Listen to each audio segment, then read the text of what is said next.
नमस्कार दोस्तों, धर्म रहस्य चैनल पर आपका एक बार फिर से स्वागत है।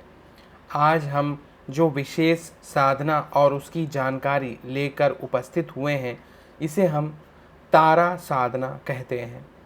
तारा साधनाएं विभिन्न प्रकार से की जाती हैं, लेकिन तारा साधनाओं को करने के लिए जो नियमावली है वह सभी की अलग अलग है।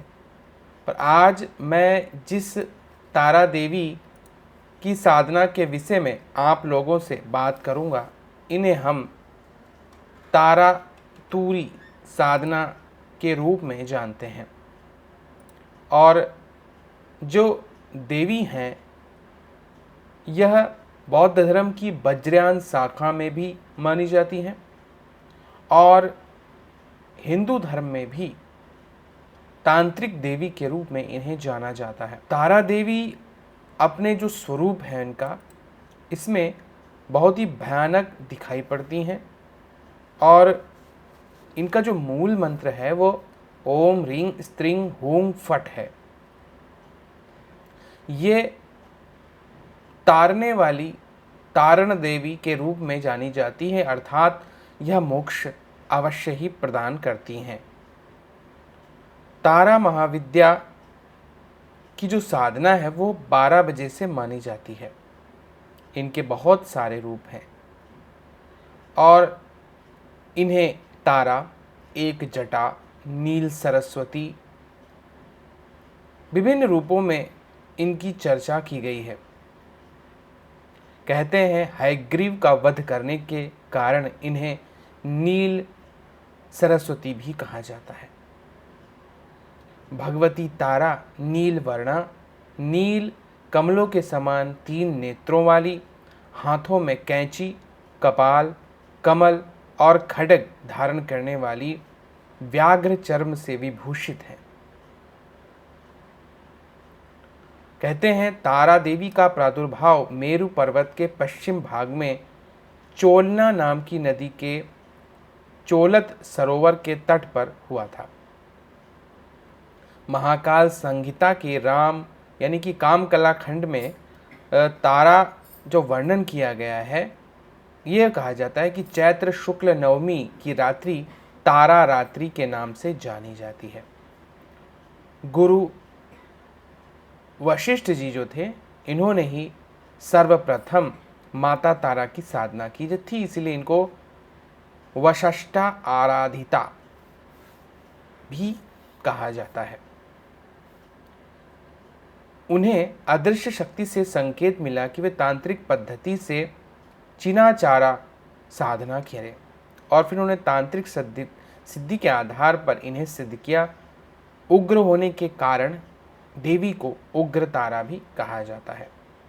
भयानक से भयानक संकटों से तारने वाली, सुरक्षित रखने वाली देवी हैं, इसलिए उग्र तारा के नाम से जानी जाती हैं। भगवती तारा की उपासना तांत्रोक्त पद्धति से मूल रूप से की जाती है और इनकी साधना करने से साधक बृहस्पति ग्रह के समान या बृहस्पति गुरु के समान विद्वान भी हो जाता है। इनके 3 रूप बताए गए हैं, तारा, एक जटा और नील सरस्वती, लेकिन इनके भिन्न भिन्न कार्य और सामर्थ्य मानी जाती है। इनके बहुत सारे मंत्र भी माने जाते हैं, जिसमें स्त्रींग बीज जो है वो इन्हीं का मूल बीज माना जाता है।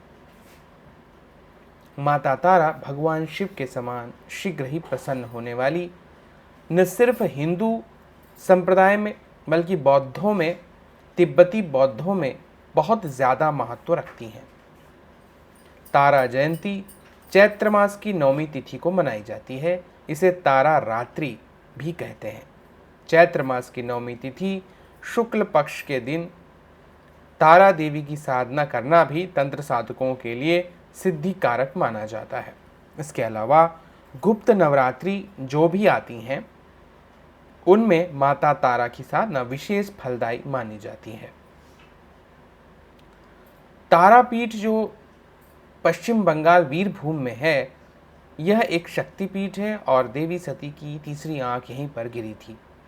इसीलिए इस स्थान को नयनतारा के नाम से जाना जाता है।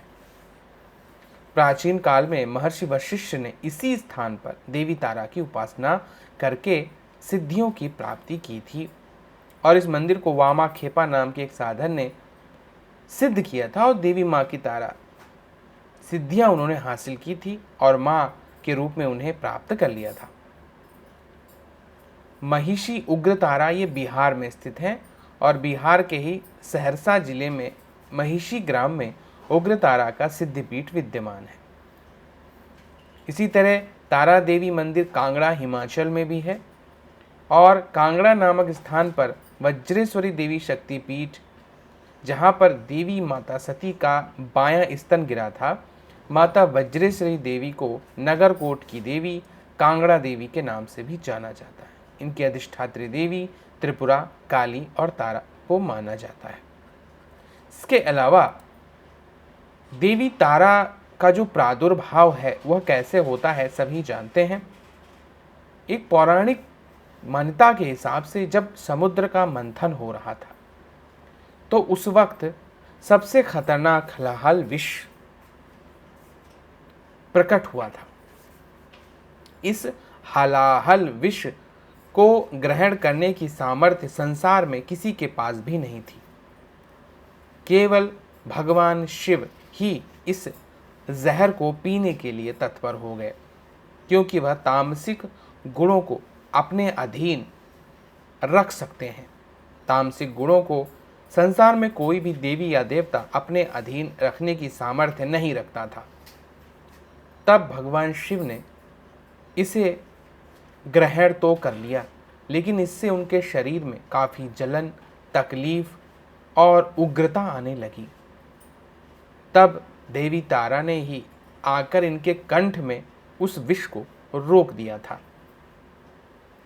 तीनों उंगलियों से कंठ को दबाने के कारण उनके गर्दन पे भी त्रिपुंड बन गया था और भगवान शिव तभी से नीलकंठ कहलाए जाने लगे। इसके अलावा तब भगवान शिव ने भैरव स्वरूप धारण किया था और देवी ने उन्हें स्वयं अपना स्तनपान करवाया था। जब उनके मुख से दूध अंदर गया तो वह शांत हो गए और भैरव स्वरूप, जिसे हम बटुक भैरव कहते हैं, का प्रादुर्भाव भी इसी प्रकार भगवान शिव स्वरूप से हुआ माना जाता है। इसलिए सबके कष्टों का निवारण करने वाली ही तारा कहलाती हैं। इसके अलावा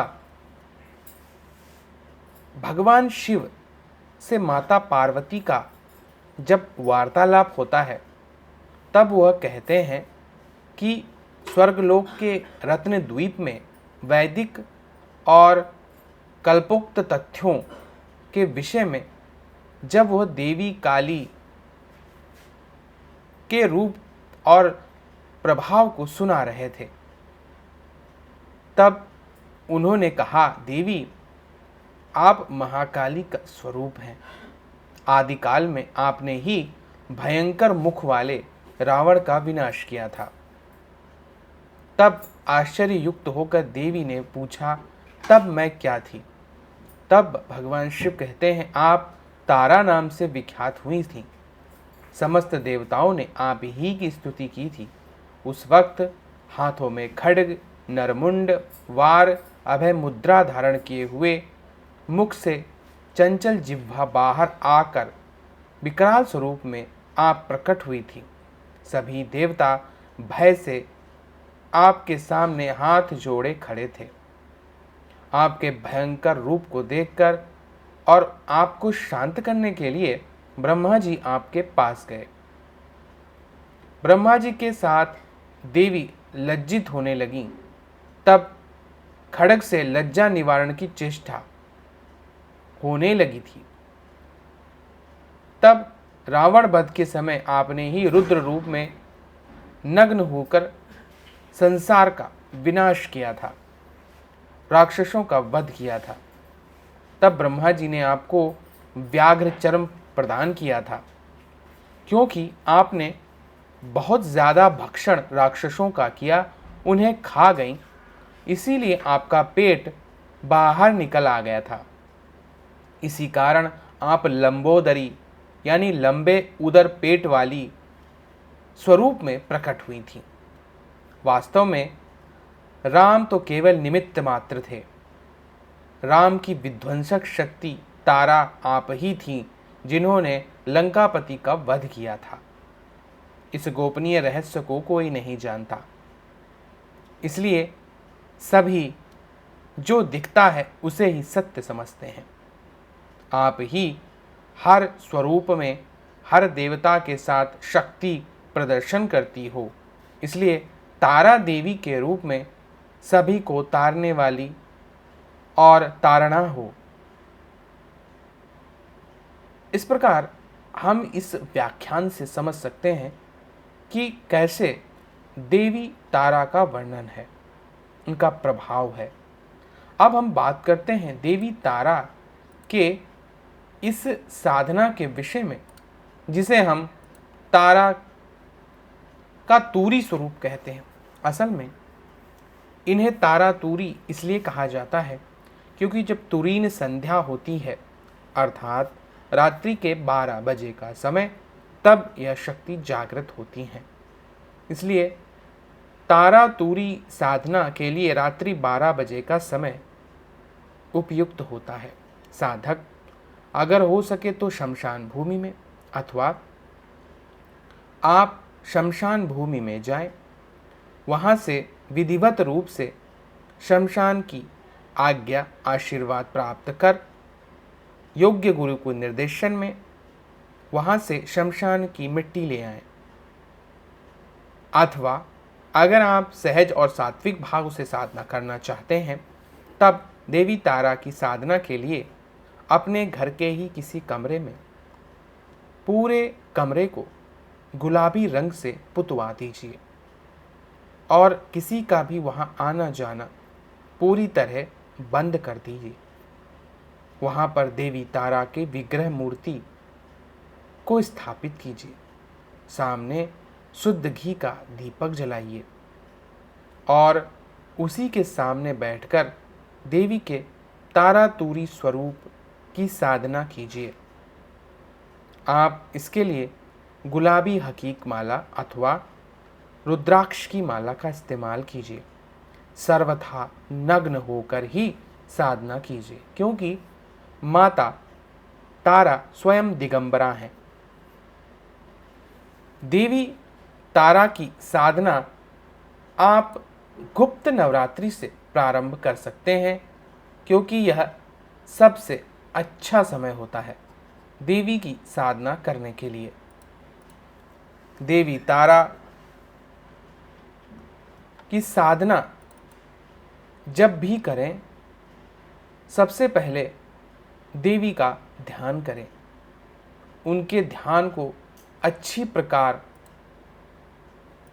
कर लेने के बाद उनकी साधना करने का अलग ही महत्व माना जाता है। तारा साधना सबसे उपयुक्त साधना उनके लिए है जो कोई विशेष जीवन में संकट में है और अद्भुत लाभ प्राप्त करना चाहते हैं।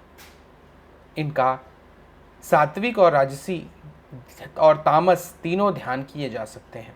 मैं यहाँ पर आपको राजसी ध्यान के विषय में बता रहा हूँ, क्योंकि ज़्यादातर हम किसी इच्छा से ही उनकी साधना करते हैं। इनका जो हिंदी में अर्थ इस प्रकार से होगा: रक्तवर्ण के वस्त्र धारण किए हुए, रक्तवर्ण के सिंहासन पर विराजित, सुवर्ण से बने आभूषणों से सुशोभित, एक मुख वाली, अपनी 4 भुजाओं में अक्षमाला, पानपात्र, अभय वर मुद्रा धारण किए हुए श्वेत द्वीप निवासिनी भगवती तारा का मैं ध्यान करता हूँ।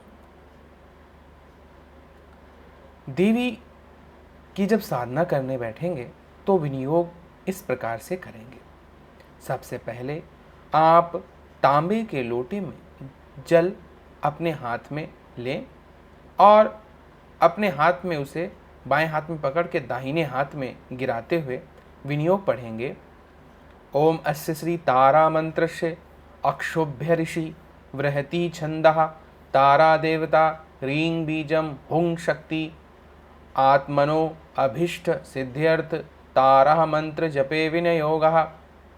यहाँ पे आत्मनो अभिष्ट सिद्ध्यर्थ जो बोला गया है, इसमें आत्मनो अभिष्ट में आप चाहें तो वह चीज़ बोल सकते हैं जिस कार्य के लिए आप यह साधना करना चाहते हैं।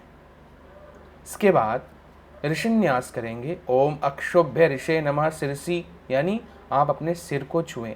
ओम बृहति छंदसे नमः मुखे, अपने मुख को छुएं।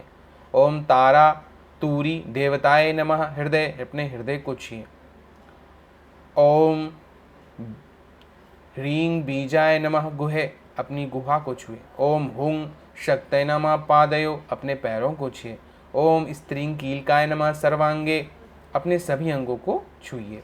फिर करांग्या न्यास करें, यानी कि अपनी उंगलियों का जो न्यास होता है। ओम ह्रांग अंगुष्ठाभ्य नमः, अपने अंगुष्ठ को छुए। ओम ह्रीं तर्जनीभ्याम नमः, अपनी तर्जनी उंगली को टच करना है, नीचे से ऊपर तक लेके जाते हैं। ओम हूम मध्यमाभ्याम नमः, अपनी मध्यमा उंगली को छुएं। ओम हैंग अनामिकाभ्याम नमः, अपनी अनामिका उंगली को छुएं। ये सब आपको अंगूठे से छूना है। ओम ह्रोम कनिष्ठिकाभ्याम नमः, अपनी सबसे छोटी वाली कनिष्ठिका उंगली को छुएं। ओम ह्रः करतल कर पृष्ठाभ्याम नमः, यानी कि हाथ के ऊपरी भाग और नीचे भाग को, करतल का जो पृष्ठ भाग होता है, पीछे का भाग जिसे कहते हैं, उसको एक कि आगे से एक को पीछे से रगड़ते हुए छूना होता है। और मंत्र जो है, आप चाहें तो छोटे मंत्र का भी उच्चारण कर सकते हैं, ओम तारा तूरी स्वाहा, और अगर बीज मंत्र के साथ करेंगे तो ज़्यादा उपयुक्त होता है। तब होता है मंत्र ओम ह्रीं स्त्रीं तारा तूरी हुं फट। इसी मंत्र का आपको उच्चारण करना है। बीज मंत्रों के साथ में ज़्यादा पावरफुल मंत्र हो जाता है। ओम ह्रीं स्त्रीं तारा तूरी हुं फट। इस मंत्र का उच्चारण करने से लगातार रोजाना रात्रि के समय 51 माला का जाप 41 दिन करने से तारा देवी की सिद्धि इस मंत्र के द्वारा प्राप्त होती है। इस दौरान आपको भयानक अनुभव हो सकते हैं और काम, क्रोध, मद, मोह, लोभ की परीक्षा होती है। 41 दिन वाले प्रयोग को जो नहीं करना चाहता है वह प्रतिदिन 100 मालाएं करे, और अगर 7 या 8 दिन के प्रयोग करने हैं तो फिर 300 मालाएं प्रतिदिन करनी चाहिए, तो सिद्धि की प्राप्ति होती है। जहाँ पर भी जाप करते हैं वहीं पर आपको सो जाना चाहिए। अपने हाथ का भोजन खाएं, किसी स्त्री को ना छुएं, मन में कोई भी गलत बात ना आने दें, तो देवी निश्चित रूप से प्रसन्न होकर साक्षात दर्शन देती हैं। यह वीडियो मुख्य रूप से एक साधक की विशेष प्रार्थना पर मैंने बनाया है। आशा है कि उन्हें इस वीडियो के माध्यम से सारी जानकारी मिल गई होगी। अगर फिर भी कोई प्रश्न है तो वह पूछ सकते हैं मुझसे ईमेल के माध्यम से। तो यह था देवी तारा तूरी यानी तुरीन संध्या रात्रि 12 बजे से होने वाली साधना के विषय में ज्ञान। अगर आज का वीडियो आप लोगों को पसंद आया है तो लाइक करें, शेयर करें, सब्सक्राइब करें। आपका दिन मंगलमय हो। धन्यवाद।